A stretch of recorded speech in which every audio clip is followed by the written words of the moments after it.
Welcome. I am Lucinda Curran, your host for the 2016 Environmental Sensitivity Symposium, and today I'm introducing you to Professor Olle Johansson. How are you today, Olle? Well, I'm just fine. It's morning here in Sweden, and it's a cloudy morning, but pretty warm. Oh, beautiful, beautiful.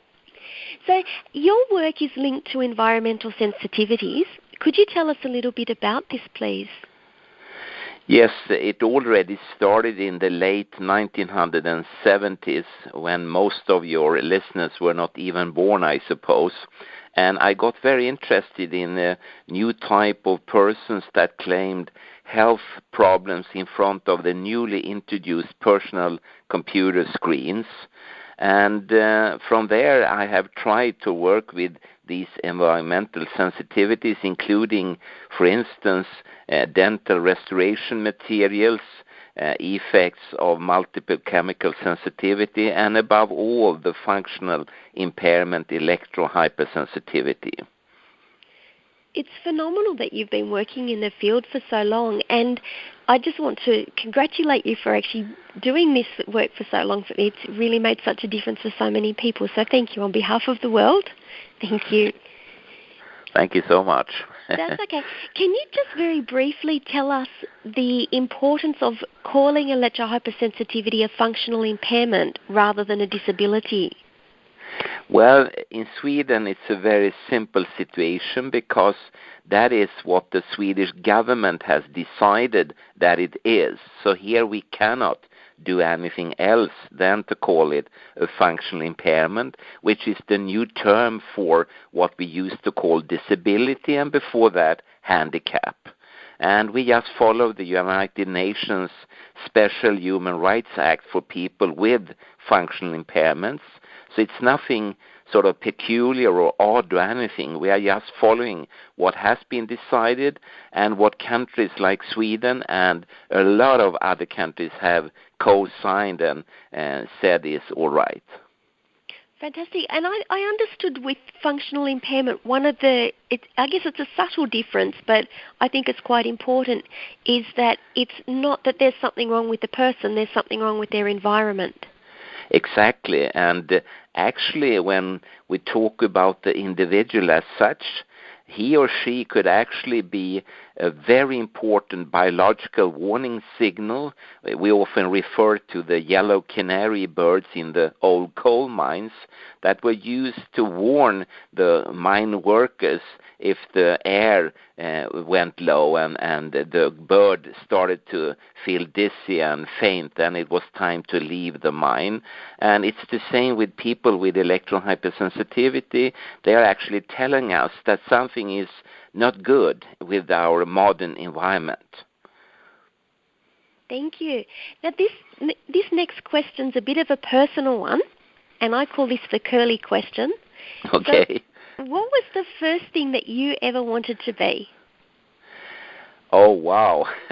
I don't quite remember, but I know I had kind of a list. I wanted to be a lot of different things, and among them was to become a medical doctor. I didn't really think about to become a scientist. That came actually when I started my medical studies at the Karolinska Institute here in Stockholm, Sweden.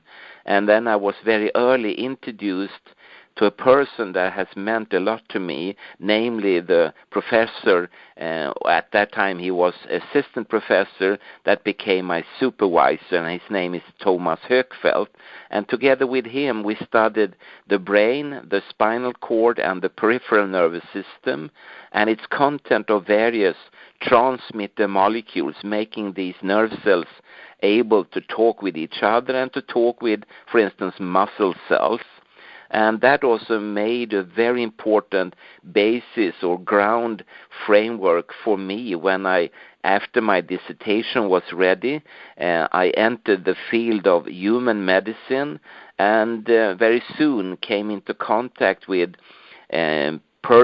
patients with dermatological diseases, and later on then was introduced to persons with electrohypersensitivity, claiming to have like skin rashes in front of computer screens. So it sort of built slowly a framework that was used later on. It's phenomenal, isn't it? What you wanted to be quite young, you've kind of ended up doing, but in a more scientific way. So it's quite beautiful. Yes. Yeah. That's Already lovely. when I was 8 years, actually, I stood up in the kitchen of my grandmother on my mother's side and proclaimed that I was going to become a medical doctor and to heal her legs because she had problems with her legs. Unfortunately, she passed away before I even entered the Karolinska Institute, so I could never help her with her legs. But that was, sort of a naive way to look at the world and the possibilities to help people. That's beautiful. And the final question for our mini interview now is, could you tell us something that inspires you? Oh, I would say that ordinary people, especially ordinary people using common sense, that inspires me a lot. And also all living creatures. I'm very fascinated about any living creature, including bacteria, plants, rats, mice, cats, dogs, and so on, and of course human beings. They all fascinate me, and maybe human beings often also go into the other direction. When you look around in the current world, you do get, I would say, shocked and depressed when you see all the famine, the war, the migration due to conflicts, and the way people treat each other.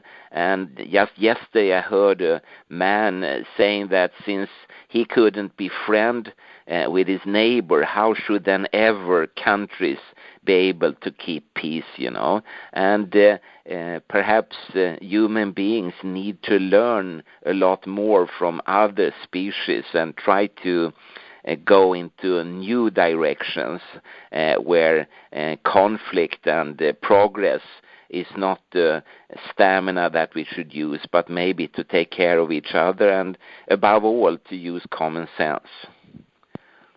That's fantastic. Everybody, you've just been hearing a little interview with Olle Johansson, and if you'd like to hear more from him, come along to the 2016 Environmental Sensitivity Symposium. We'll see you there.